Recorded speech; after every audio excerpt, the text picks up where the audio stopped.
নমস্কার, শুরু করছি দ্য বিগ স্টোরি। আপনার সঙ্গে রয়েছি আমি দেবারতী। আজকের 21শে জুলাই চারটে ভাগে ভাগ হয়ে গেল। কে জিতলো শেষ পর্যন্ত সেটা মানুষ বিচার করবেন, কিন্তু এই 21শে জুলাইকে কি ভাগ করার কথা ছিল? এই 21শে জুলাই যে কারণে 1993 সালে অনুষ্ঠিত হয়েছিল বা ঘটনাটা ঘটেছিল, সেটার একটা নির্দিষ্ট কারণ ছিল। আর আজকের দিনে দাঁড়িয়ে সত্যি করে বলুন তো, বুকে হাত দিয়ে যারা আলাদা আলাদাভাবে 21শে জুলাই পালন করলেন, শহীদ পরিবারগুলোর পাশে থাকার কথা বললেন, তারা কি সত্যি শহীদ পরিবারগুলোর পাশে আছেন, পাশে ছিলেন, না আগামী দিনে থাকবেন? মানুষ কিভাবে ভরসা রাখবে আপনাদের ওপর? একটা রাজনৈতিক দল ছেড়ে বিভিন্ন রকমের শাখা প্রশাখা ইত্যাদি তৈরি হলো। এনসিপিআই কেউ কেউ চলে গেলেন, কেউ কেউ ঋত তৃণমূল তৈরি করে ফেললেন। তৃণমূল কংগ্রেসের ভাগ, একাধিক ভাগ, টুকরো টুকরো হয়ে গেল দলটা। আজকে আর নতুন করে সেই কারণের ব্যাখ্যা করে লাভ নেই, কারণ বাংলার মানুষ প্রত্যেকে জানেন যে তার পেছনে একটাই মানুষ, একজনেরই নাম, তা হচ্ছে অভিষেক বন্দ্যোপাধ্যায়। কিন্তু যে প্ল্যাটফর্ম মমতা বন্দ্যোপাধ্যায় এই 21শে জুলাইয়ের হাত ধরে পেয়েছিলেন, 1993-এ 21শে জুলাই যে ঘটনা ঘটেছিল, পিছিয়ে যেতে হবে তার মাস 6 থেকে 7 আগে। কেন? কারণ 1992 সাল সভাপতি নির্বাচন চলছে কংগ্রেসে। সেই সময় যুব নেত্রী মমতা বন্দ্যোপাধ্যায়। আপনারা জানেন যে সেই সময় যে ঘটনাক্রম ঘটেছিল, বিশেষ করে যারা কংগ্রেসের একেবারে শুরুর দিন থেকে সমর্থক, আজও কংগ্রেসের হাত ছাড়েননি, সেই সমস্ত কর্মী সমর্থক, তারা প্রত্যেকেই জানেন যে ঠিক কী ঘটনা ঘটেছিল এবং কোন ঘটনার প্রেক্ষিতে 21শে জুলাইয়ের অবতারণা হয়েছিল। সোমেন মিত্র এবং মমতা বন্দ্যোপাধ্যায় দুজনে মুখোমুখি প্রতিদ্বন্দ্বী। সোমেন মিত্র জিতলেন, মমতা বন্দ্যোপাধ্যায় হারলেন।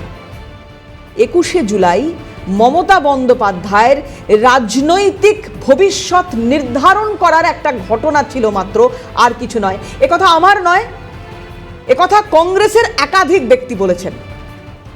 কারণ খুব স্পষ্ট ছিল, কারণ 21শে জুলাই ওই দিন ওই জায়গায় সভাপতি হিসেবে নির্বাচিত সোমেন মিত্রের অনুমতিই ছিল না ওই দিন ওই রকম একটা আন্দোলন সংগঠিত করার, কিন্তু মমতা বন্দ্যোপাধ্যায় করেছিলেন। কারণ আগামী দিনে কংগ্রেসের হাত ছাড়াটা অবশ্যম্ভাবী হয়ে পড়েছিল তার নিজের মাইলেজের জন্য, তার পলিটিক্যাল কেরিয়ারটাকে একটা নির্দিষ্ট কাঠামোয় বাঁধার জন্য। এবং সেদিনই কি তাহলে স্থাপন হয়ে গিয়েছিল তৃণমূল কংগ্রেসের এই স্তম্ভের? তারপর বিরোধী নেত্রী, তারপর মুখ্যমন্ত্রী, একটার পর একটা প্ল্যাটফর্ম উনি ব্যবহার করে গিয়েছেন সুন্দরভাবে, কিন্তু ভিতটা স্থাপন হয়েছিল 1993-এর 21শে জুলাই। ফলে যে 13 জন সেদিন শহীদ হলেন, তাই তাদের তো আর প্রয়োজন পড়লো না। ওই 21শে জুলাইয়ের ওই আন্দোলন মমতা বন্দ্যোপাধ্যায়ের আগামী ভবিষ্যৎ তৈরি করার প্ল্যাটফর্ম ছিল। এখানে পরবর্তী ক্ষেত্রে চ্যাটার্জি কমিশন গঠন, পরবর্তী ক্ষেত্রে এই শহীদদের পাশে থাকা, পরবর্তী ক্ষেত্রে সিরাজুল মণ্ডল, যিনি মমতা বন্দ্যোপাধ্যায়কে যে কনস্টেবল সেদিনকে বাঁচিয়েছিলেন, তাদের পাশে থাকার প্রয়োজন পড়েনি, কারণ ওনার অভীষ্ট লক্ষ্যে উনি পৌঁছে গিয়েছেন। কিন্তু আজ আপনি যে 21শে জুলাই হাইজ্যাক করে নিয়ে গিয়েছিলেন কংগ্রেসের হাত থেকে, আজকের দিনে দাঁড়িয়ে আপনার হাত থেকেও তো বেরিয়ে গেল সেই 21শে জুলাই। হ্যাঁ, আপনি একটা 21শে জুলাই করেছেন বটে, আমরা সেই ছবিগুলো দেখেছি, আমরা দেখেছি মানুষ এসেছেন।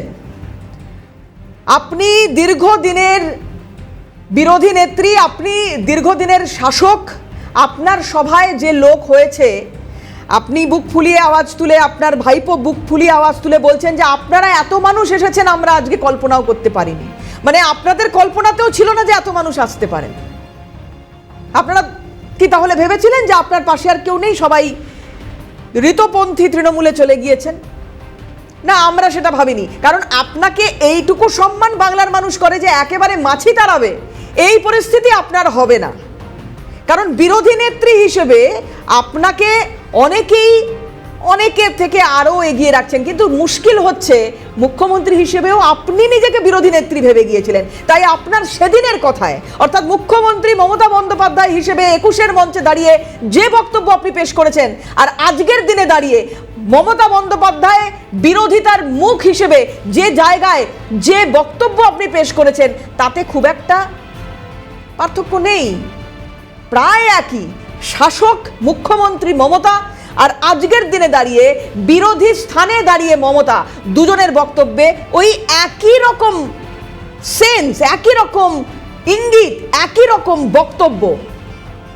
কি কি বললেন আজকে আপনি? আপনি অনেক কিছু বলেছেন। আপনি কেন গান ব্যবহার করা হয়েছে, এই যে পাগলু ডান্স, মনে আছে আপনার? পাগলু ডান্স, অভিনেতা অভিনেত্রী তাদেরকে মঞ্চে হাজির করিয়ে তাদের দিয়ে যা যা করিয়েছেন, সেখানে শহীদ তর্পণ কোথায় ছিল আমরা জানি না। আজকের দিনে দাঁড়িয়ে যখন এটার জন্য সমালোচিত হতে হচ্ছে আপনাকে, তখন আপনি বলছেন, ওরা বলছে আমরা গান বাজনা করি। তারপর আপনি কার তুলনা দিচ্ছেন? সলিল চৌধুরী। কার তুলনা দিচ্ছেন? রবীন্দ্রনাথ ঠাকুর। কার তুলনা দিচ্ছেন? কাজী নজরুল ইসলাম।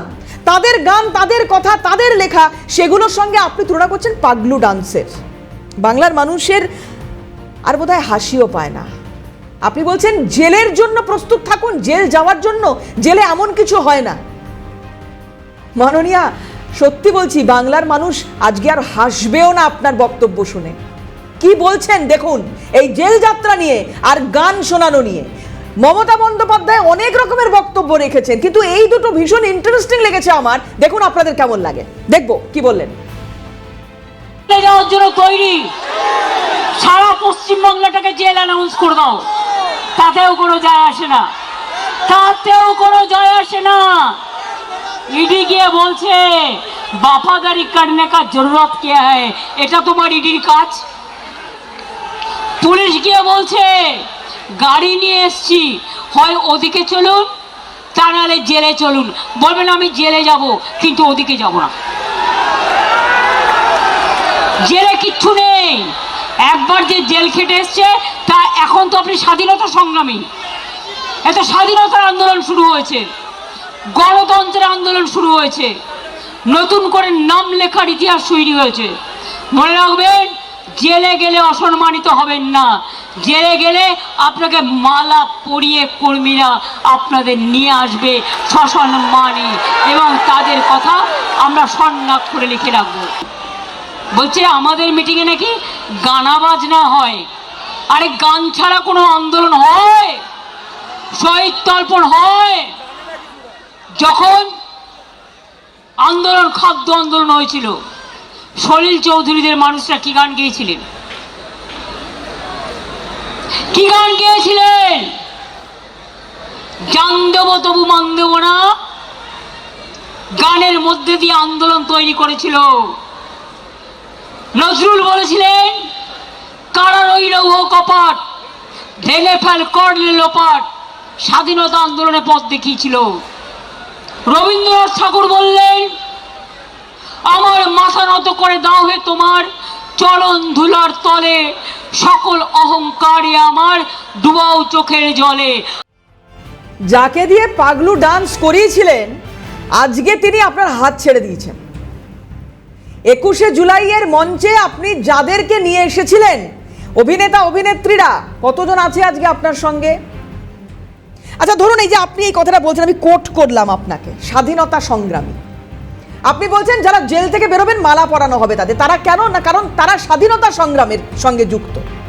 কি বলছেন মাননীয়া? স্বাধীনতা সংগ্রাম? কিসের স্বাধীনতা? কার অধীনে আপনি রয়েছেন? কিসের স্বাধীনতার কথা বলছেন? জেল থেকে বেরোলে মালা পরানো হবে এদের? কোন স্বাধীনতা সংগ্রামের সঙ্গে যুক্ত এরা? কুণাল ঘোষ। কুণাল ঘোষ আজকে যদি তাকে তার কৃতকর্মের জন্য আবারও প্রিজন ভ্যান চাপড়ে জেলে যেতে হয়, আপনি মালা পরিয়ে তাকে বার করে আনবেন? আপনি তার জন্য অপেক্ষা করবেন বাইরে দাঁড়িয়ে? আপনি বলছেন কুণাল ঘোষ বা যারা যারা জেলে যাবেন আগামী দিনে, তারা সবাই স্বাধীনতা সংগ্রামী, এটা আপনি বলছেন। আপনি 21শে জুলাইয়ের মঞ্চে দাঁড়িয়ে যেমন ভাবে রাজনৈতিক স্বার্থে ব্যবহার করেছেন মঞ্চটাকে, আপনার মঞ্চে আজকে আপনার এই বক্তব্যে কটা লাইন ছিল শহীদ তর্পণের উদ্দেশ্যে? বিজেপি বিরোধিতার মঞ্চ হিসেবে এই মঞ্চটাকে তৈরি করেছেন দীর্ঘ বছর ধরে। প্রতি বছর 21শে জুলাই মানেই শহীদ তর্পণ আউট আর বিজেপির বিরোধিতা ইন, এটাই হয়েছে। আজকের দিনে দাঁড়িয়ে আপনার চেয়ার নেই, আপনি ক্ষমতায় নেই, আপনি বিরোধিতা করছেন এবং সেইখানে দাঁড়িয়েও বিজেপি ছাড়া, বিজেপির বিরোধিতা ছাড়া আর একটা কথা আপনি বলতে পারলেন না। আর কি বললেন? যারা ছেড়ে চলে গেছে তাদের উদ্দেশ্যে কটা কথা। তবে হ্যাঁ, আপনার থেকে এক কাঠি ওপরে ভালো তৈরি করেছেন ভাইপোকে।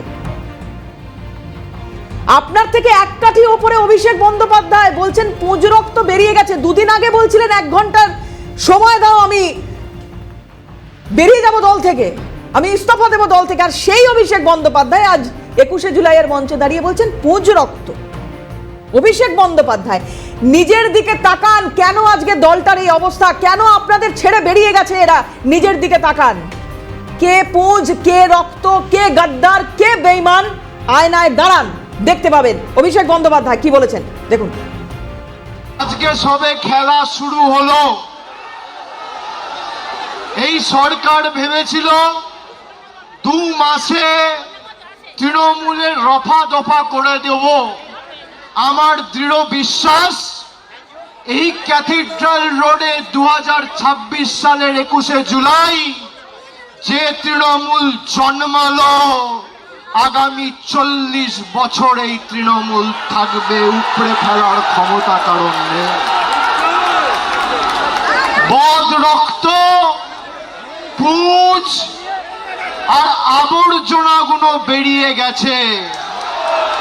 মেদ বেড়েছিল, মেদটা ঝরে গেছে। আজকে যারা সবাই এসছে, আমি যদি হিন্দিতে বলি, আজকে যারা সবাই এসছে, সিনে মে দম চাইয়ে, দম। তার মানে 2066 সাল পর্যন্ত তৃণমূল কংগ্রেস থাকছে। অভিষেক বন্দ্যোপাধ্যায়ের এই কনফিডেন্স, আত্মবিশ্বাস 40 বছরের জন্য থাকুক, আমরাও চাই। কারণ বিরোধী হিসেবেও যদি থাকতে হয়, কারণ দেখুন এই মুহূর্তে বিধানসভার অবস্থা দেখুন, আপনারা তো নেই, কোথাও তো পাওয়া যাচ্ছে না আপনাদের খুঁজে, সবাই তো ছেড়ে ছেড়ে বেরিয়ে যাচ্ছে। এবং ভালো কাজের প্রশংসা করা, ভালো কাজের প্রশংসা করা, ভালো কাজের পাশে থাকা, সেটা বাকিরা জানে যারা আপনাদেরকে ছেড়ে আজকে বেরিয়ে গিয়েছে, সেটা তারা জানে, তারা তাই করছে ভালো কাজের প্রশংসা। কিন্তু এইটা আমার দারুণ লেগেছে, আপনি বলছেন 2066, 40 সাল পর্যন্ত তৃণমূল কংগ্রেস থাকবে, অর্থাৎ 2066 সাল পর্যন্ত তৃণমূল কংগ্রেস থাকবে। মমতা বন্দ্যোপাধ্যায় সুস্থ থাকুন, ভালো থাকুন, দলটাকে নেতৃত্ব দিন, সামনে একেবারে সামনে দাঁড়িয়ে দলটাকে নেতৃত্ব দিন।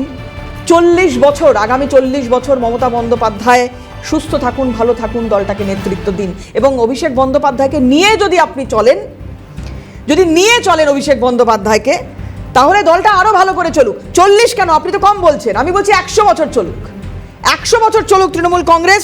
সামনে থাকুন মমতা বন্দ্যোপাধ্যায়, তার সঙ্গে থাকুন অভিষেক বন্দ্যোপাধ্যায়। কিন্তু মুশকিল হচ্ছে অভিষেক বন্দ্যোপাধ্যায় তো মান্যতা দিচ্ছেন না মমতা বন্দ্যোপাধ্যায়কে। এই যে আরেকটা রিয়াকশন একটু শোনাই আপনাদের, দেখুন কি বলছেন উনি। যদি 2024-এ জেতার কৃতিত্ব আমার হয়, যদি 2024-এ জেতার কৃতিত্ব আমার হয়, তার মানে 2024-এ জেতার কোনো কৃতিত্ব মমতা বন্দ্যোপাধ্যায় নেই, একমাত্র অভিষেক বন্দ্যোপাধ্যায়। যদি হারের দায় ওনাকে নিতে হয়, এটা ওনার বক্তব্য, উনিই বলছেন। এবং বলছেন 1 ঘন্টার মধ্যে আমি রেজিগনেশন দিয়ে দেবো যদি এরা ফিরে আসেন। তারপরে ওনার কিছু বক্তব্য আছে, আমি খুব দ্রুত একটু শোনাই আপনাদের। মমতা বন্দ্যোপাধ্যায় তাকে বাদ রেখে 2024-এর জয়ের কৃতিত্ব একা নিজের কাঁধে নিচ্ছেন। যুবরাজ দেখুন। बीजेपी का स्क्रिप्ट है ना, वही बोलोगे तभी तो पुलिस से बचे रहोगे। अगर आप अभिषेक बनर्जी को 4 गाली नहीं दोगे तो पुलिस आपको नहीं छोड़ेगा। अगर आप गाली दोगे तभी आप बचे रहोगे। जो 4 तारीख के बाद जा रहे हैं, 4 तारीख के पहले चला जाता, मैं तो पहले भी था भाई। 24 में पार्टी जीत के आया, 29 आसन पार्टी जीता, तो अगर हार का जिम्मेदारी अभिषेक बनर्जी का है, 24 में जीत का जिम्मेदारी भी अभिषेक बनर्जी का है। और अगर किसी को मेरे से दिक्कत है, मैं तो चुनौती देता हूं भाई। 60 MLA गए हैं, कुछ लोग गए, 20 MP गए, मैं आपको चुनौती देता हूं, आप लौट के आओ ममता बनर्जी के पास, 24 घंटे के अंदर मैं अपना इस्तीफा दे दूंगा। ओपन चैलेंज दे रहा हूं, आप लौट के आओ 24 घंटे के अंदर मैं अपना इस्तीफा दे देता हूं। 24 घंटा, चलो 24 घंटा छोड़ दो, 1 घंटा मिलेगा। যদি ডিসক্রেডিট আমার হয়, হারে, তাহলে জেতার সময় ক্রেডিটও আমার। আর যাদের আমাকে নিয়ে সমস্যা তাদেরকে অনুরোধ করব যে মানুষ বোকা নয়। আজকে 18 তারিখ, আপনি 19 তারিখ আসুন, 20 তারিখ আসুন, 21 তারিখ আসুন, যবে আসার আসুন, আজকে চলে আসুন। আপনারা ফিরে আসুন, আমি 1 ঘন্টার মধ্যে ইস্তফা দিয়ে দিচ্ছি। কেউ আসবে না। ডিল হচ্ছে ওদিকে যাও, অভিষেক ব্যানার্জিকে গালাগালি দাও, তোমাকে বেঁচে থাক, তোমাকে বাঁচিয়ে রাখবো, ইডিও ধরবে না, সিবিআইও ধরবে না। যাদের বিরুদ্ধে ভুড়ি ভুড়ি অভিযোগ তারা এখন হয় পুলিশের কাছে ধৃত, না হলে বালিশ চাটা ঋতব্রত। অভিষেক বন্দ্যোপাধ্যায়ের এই বক্তব্য একদিকে, এবার কথা হচ্ছে যে যারা ছেড়ে চলে গেছেন মমতা বন্দ্যোপাধ্যায়কে তারা একবারও কথা বলেননি যে মমতা বন্দ্যোপাধ্যায়কে এরা মানেন না। এরা বলছেন এদের মমতা বন্দ্যোপাধ্যায়ের পরামর্শ নেবেন, কিন্তু একটাই শর্ত, অভিষেক বন্দ্যোপাধ্যায়কে ছাড়তে হবে। 1 ঘন্টার মধ্যে ইস্তফা দেওয়ার কথা বলছেন অভিষেক বন্দ্যোপাধ্যায়। যদি এরা ফিরে আসেন, এরা তো পাল্টা বলছেন, যেমন মদন মিত্র, এরা তো পাল্টা বলছেন যে মমতা বন্দ্যোপাধ্যায়কে 1 মাস দিচ্ছি, আপনি আমাদের কাছে আসুন, আমরা আপনাকে মাথায় করে রাখবো, কিন্তু অভিষেক বন্দ্যোপাধ্যায়কে অ্যালাউ করা যাবে না। এতগুলো মানুষ বলছে, এতগুলো মানুষ, আপনারা 80টা সিট পেয়েছেন, তার মধ্যে 64-65 জন আপনাদের বিরোধিতা করে মমতা বন্দ্যোপাধ্যায়কে সরাসরি এটা বলার চেষ্টা করছে যে মাননীয়া একটাই কারণ অভিষেক বন্দ্যোপাধ্যায়, তার জন্য আজকে দলটার এই অবস্থা। অথচ তারপরেও আপনি এতটাই অন্ধ, পারছেন না ছাড়তে, হাত ছাড়তে পারছেন না। কি বলেছেন মদন মিত্র দেখুন। আমি সবার আগে যাকে কোটি কোটি সালাম জানাই তার নাম বাংলার প্রাক্তন মুখ্যমন্ত্রী মমতা বন্দ্যোপাধ্যায়। তার কারণ আপনি না থাকলে তৃণমূল কংগ্রেস এই চেহারা আজকে পেতে পারত না। ও লাভলি, আপনার লজ্জা করলো না? আমি অন্য কাউকে নয়, মমতা বন্দ্যোপাধ্যায়কে বলছি। অভিষেক 1 ঘন্টা টাইম দিয়েছে, আপনাকে আমরা 1 মাস টাইম দিচ্ছি। আপনি অভিষেকের হাত ছেড়ে দিয়ে তৃণমূল কংগ্রেসের এই যে তৃণমূলের ছেলেরা আছে তাদের হাত ধরুন। আপনার পার্টিটা তৃণমূলের পার্টি, ওটা অভিষেকের পার্টি নয়। আজকের এই 3 টুকরোর জন্য কে দায়ী? যদি হিম্মত থাকে মমতা বন্দ্যোপাধ্যায়, আপনি হেঁটে আসুন, একটা ডিমও পড়বে না। আপনি হেঁটে আসুন, আমরা আমাদের এই গলার উত্তরীয় আপনার পায়ের তলায় পেতে দেবো। আমাদের গলার উত্তরীয় আপনি মারিয়ে নিয়ে আসবেন, খালি বলবেন হ্যাঁ আমার ভুল হয়েছিল, আমি গান্ধারীর মতো পুত্র স্নেহে অন্ধ ছিলাম, আমার অন্যায় হয়েছিল। কেউ ডিম মারবে না। আপনি একবারও ভাবলেন না দলটার কথা? বাংলার মানুষ যে এসেন্সের রাজনীতিটা বুঝেছেন বা বুঝে এসেছিলেন গত 15 বছরে, ওই মেঠো ভাষা, ওই মা মাটি মানুষের বিভিন্ন স্লোগান, সেটা মানুষ যেভাবে খেয়েছে, আমি শেষ 5-7 বছরের কথা বলছি না, একদম শুরুর দিককার কথা বলছি, বামেদের বিরোধিতা এবং সেখান থেকে একদম মাটির সঙ্গে লড়াই করে উঠে আসা একজন নেত্রী, তাকে তার যা অ্যাকসেপ্টেন্স বাংলার মানুষের মধ্যে তৈরি হয়েছিল সেটাকে 1 সেকেন্ডে 1 লহমায় শেষ করে দিয়েছেন অভিষেক বন্দ্যোপাধ্যায়। আইপ্যাক তার জন্য কতটা দায়ী, কামারস্ট্রিট তার জন্য কতটা দায়ী, সবাই বলেছেন। কিন্তু এই আন্দোলনটা ছিল কংগ্রেসের আন্দোলন। কংগ্রেস কিভাবে পালন করলো আজ? যাদের এই 21শে জুলাই আন্দোলন, অর্থাৎ যে 13 জন শহীদ হলেন, কংগ্রেস সেই সময় যুব কংগ্রেস এই আন্দোলন করছে, যুব কংগ্রেসের নেত্রী মমতা বন্দ্যোপাধ্যায়। আজকে কংগ্রেসের তরফ থেকেও এই যে ছবি দেখতে পাচ্ছেন এই মুহূর্তে, কংগ্রেসের তরফ থেকেও তারা আজকে শহীদ মিনারের পাদদেশে একটি এই 21শে জুলাই মঞ্চ নির্মাণ করেন এবং সেখানে তারা তাদের মতো করে বক্তব্য পেশ করেছেন। কংগ্রেসের অনেক শীর্ষস্থানীয় নেতৃত্বকে আমরা দেখলাম। দীপা দাসমুন্সী, বর্ষিয়ান কংগ্রেসের নেত্রী, কি বলেছেন একটু শোনাবো আপনাদের। কারণ একটা রিপোর্টের কথা আমি একদম শুরুতে বলছিলাম, 21শে জুলাই একটা রিপোর্ট সামনে এসেছে, যেটা থেকেই এত আতঙ্কে ভুগছেন হয়তো মমতা বন্দ্যোপাধ্যায়, জানি না, সেটা সময় বলবে। কি বলেছেন দীপা দাসমুন্সী রিপোর্টটা নিয়ে, দেখুন।